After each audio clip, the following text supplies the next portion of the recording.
to America. New rules. New school. No fighting. You make any friends? Yeah, I did. One. What's his name? Mia? Well, gee, this sounds all familiar. This week on Talking About the Movies, we're taking a look as two generations of the Karate Kid, the original Karate Kid Ralph Macchio and Jackie Chan from the 2010 remake, help a new kid in a brand new movie for a brand new generation. We're here to take a look at Karate Kid Legends. And welcome to Talking About the Movies, as we're continuing the 20th anniversary celebration to be covering the biggest new releases of the weekend. We're starting a brand new month off here. By the time you're watching this, it'll be June 1st, and that means we have a new month of movies to get to. But before we get to those new movies, we still have one more new film from the month of May to take a look at, and that's this weekend's big new release. Let's take a look at the 6th installment of the Karate Kid series, Karate Kid Legends. So the story of Karate Kid Legends is that you have a kung fu prodigy played by Ben Wang who relocates to New York City with his mother, played by Ming-Na Wen from Mulan, to attend a prestigious new school. He finds solace in a new friendship with a classmate played by Sadie Stanley and her father played by Joshua Jackson.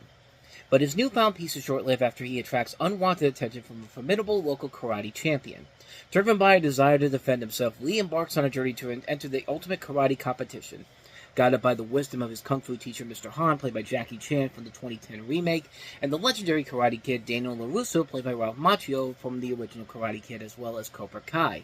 Lee merges their unique styles to prepare for an epic martial arts showdown. Boy, that sounds familiar, don't you think? Kind of running down the Karate Kid movies as a whole, the first two movies I think are great films. 3 and 4, not so much, especially the next Karate Kid, which is easily the worst of the series in general. Just some really bad lines in there, bad line readings from pre-Academy Award winner Hilary Swank, who 6 years after that movie came out would win her first Oscar. Which, hey, at least she evolved. At least she got better as an actress since then. But it really wasn't her fault that movie was terrible. It was just a lousy script in general, But the Karate Kid has become a franchise. I mean, Sony Pictures, Columbia Pictures, when they first made this, wanted their own Rocky-style franchise to the point where they got the director of Rocky to make these movies. And lo and behold, the Karate Kid movies eventually did become the success they were in the mid-'80s, to the point where they actually had a cartoon series after Karate Kid 3 came out, which only lasted one season. And the intro in particular alone should pretty much tell you how this show kind of went.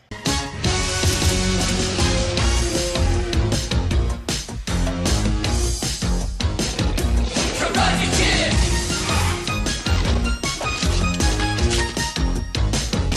Karate Kid! Yeah, not that great in general. But, hey, it was on Saturday morning. It was back when Saturday morning meant something to kids. It was the time when you could get up in the morning, grab a bowl of cereal, and watch cartoons all day long. I mean, all morning long. I mean, what more can you ask for? But we accepted it back then. But, of course, now the more successful Karate Kid television series has been Cobra Kai. Cobra Kai, of course, started off as a YouTube short series and then eventually just basically evolved into something much more, to the point where it went on to Netflix, it became a massive hit, and went on to actually become nominated for several Emmys for Outstanding Comedy Series. I mean, that's how successful this Cobra Kai series has been as of late. I've only caught a few seasons of it, but I've been really impressed with what I've seen so far. I want to get to see the whole show in general, but of course we had the 2010 remake with Jackie Chan and Jaden Smith, Will Smith's kid, which was actually pretty good. It was actually a really good movie, and it got people excited to see what a new film would be like in the series, which unfortunately we never got. There were so many attempts to try to make a new film in the Karate Kid series, and it just never came to be up until this point, now that Cobra Kai has become the success that it has. And this takes place several months after the events of Cobra Kai, so we now have a movie here where you have two different generations of the Karate Kid coming together, which sounds like a really good idea, bringing two generations together into one. Kind of equivalent to something like a Highlander Endgame, if you will, which that was not a good movie, but it was a film where you brought two different generations together into one movie. And in this case, it's two different generations. You have the original Karate Kid, Ralph Macchio, as well as the new new sensei, Jackie Chan's character from the 2010 remake, coming together to help this new kid out. And overall, the movie is fine. It's not good, it's not bad, it's just fine. I don't think it's anywhere near as good as the best films in the series in general. I still think the first two and the 2010 remake are better. But this isn't as bad as something like Karate Kid 3 or the next Karate Kid. The biggest real problem with the movie is that it's two things. One, it's a story we've kind of seen done to death before so many times. They don't really do anything that new or intriguing about it. There's nothing really that different from what they did in other movies. Like, I'll give the Karate Kid Parts 2 and 3 credit for trying to do something different from the series. Karate Kid 2 made it work well because, it was Miyagi and Daniel going to, where were they going? Okinawa, Japan, and it was a different ending than the first film was. It wasn't a film that didn't repeat the same thing they did in the first movie. They upped the ante, and it worked very well, and it has a really good climax at the end of it. And that, to me, is still one of the best sequels that you could do as out of a story like this. But then Karate Kid 3 just basically took it back to the dojo, and it just like it had two bad guys who were similar to the bad guy from the first movie, which that's not really all that clever.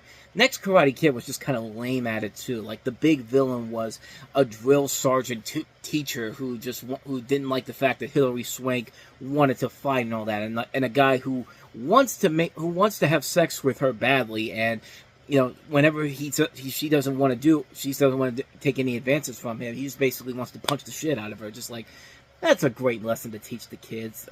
Maybe not, but then the 2010 remake, it worked because it's a remake. It's a new version of it, and it really wasn't karate in particular. It was kung fu, but I guess for some reason they couldn't just call it the Kung Fu Kid. So take that for what you will.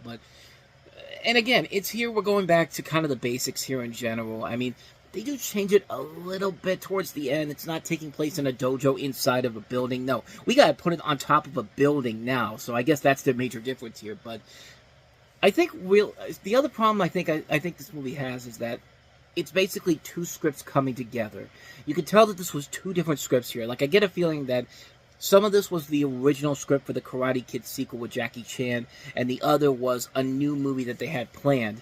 And someone just said, let's mesh these two together. Let's put these two together, and let's just let the magic work on its own. Which, at times it does, but not enough for me to say that it's a great movie. It's cool to see Jackie Chan and Ralph Macchio working together, using their styles of karate, coming together and helping this kid out.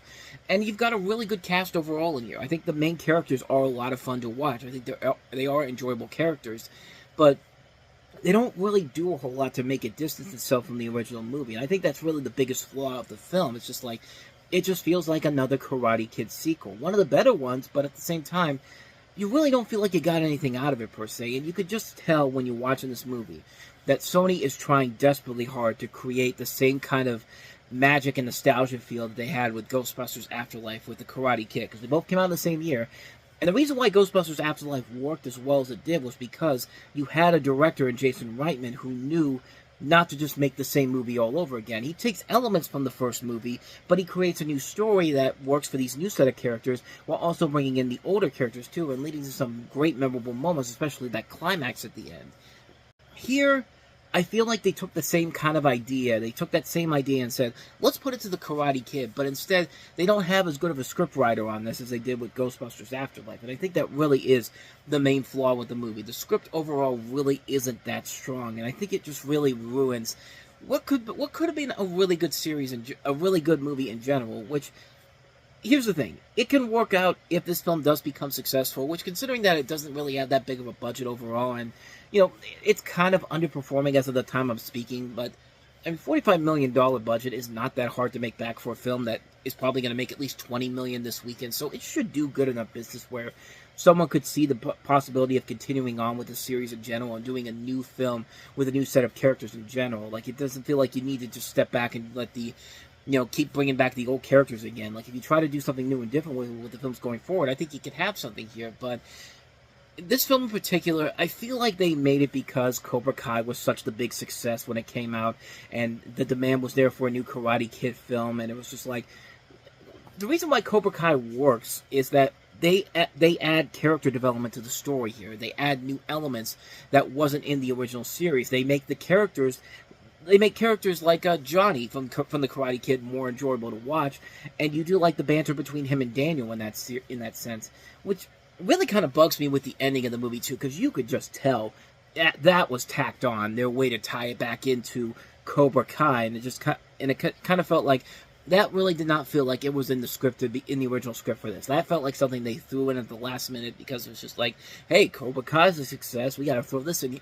We got to throw this in here. And to me, it didn't. That part didn't work out so well. And it just felt like, I mean, the overall feeling of the movie is that I thought it was just okay, but it really felt like something where it should have been a whole lot better than just okay. As it is, it's fine. There's still a lot of good stuff about it. I like the actors in here.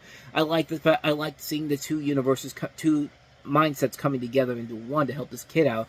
And other than that, though, there really isn't anything there that makes me want to say it's a film that it's a film that is worthy of being made. I just feel like they made this because of the success of Cobra Kai and the fact that they're trying to recapture the same magic they did with Ghostbusters. But it just didn't quite work here in this one here. And I'll say this, it definitely was sounding a whole lot better than some of the early word of mouth that was coming out on it. Most people thought that the early word of mouth I heard was that when they premiered this, it was seen as the worst film in the series, and it's not that. I mean, next Karate Kid is still the worst one of the series, easily.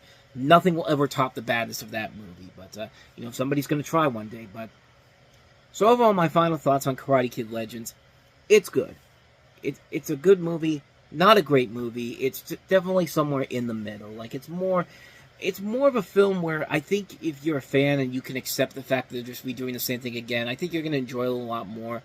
But for someone like me who was hoping they do a little bit more unique with it, I was kind of a little bit let down by it. Not to the point where I hated overall. I gotta say, May in general was not a bad month for movies. We had Thunderbolts, we had Final Destination Bloodlines, even bad movies like Hurry Up Tomorrow, which is a so bad it's good type of a movie, worked. Lilo and Stitch worked, Mission Impossible worked. This is probably the one movie from the month of May that I probably would want to watch the least, but I'm glad I saw it, but I don't know if I'm ever going to want to watch it again. So, overall, a mixed opinion, but my thumb is leaning towards it slightly being up, a marginal thumbs up on this one. But like I said, it's one where I probably won't ever want to watch it again, but like I said, it's nowhere near as bad as the worst movies in the series, and it pales in comparison to the best entries in the series, like the Karate Kids 1 and 2 and the 2010 remake. So there you go. That's my thoughts on Karate Kid Legends. Let me know your thoughts down below. What did you think of the movie? And that's it for this week. Next time we meet, we will take a look at next week's big new release, which is From the World of John Wick, Ballerina, starring Anna de Armas and the spin-offs of the John Wick series, even though they're showing a lot of John Wick in this movie, even though technically he's supposed to have a cameo in here, which, yeah, probably not a good sign for Lionsgate if they're trying to sell this on its own thing, but they gotta literally have Keanu Reeves in there, and the film is literally called From the World of John Wick, which, I mean, I don't know, like, I've got a bad feeling about this film going forward. Plus, there's so many things going on behind the scenes as well, but we'll delve more into that on next week's show. But until then, thank you so much for watching this, and I hope you enjoyed it. If you did, go ahead and hit that playlist. Go ahead and hit the like button, the subscribe button, and the notification button. Check out the reviews I did for Lilo and Stitch and Mission Impossible: The Final Reckoning from last week, as well as our playlist. And we will leave you with a look at some of the movies now playing in theaters. So thank you so much for watching this, and I'll see you guys next time. Until then, take care.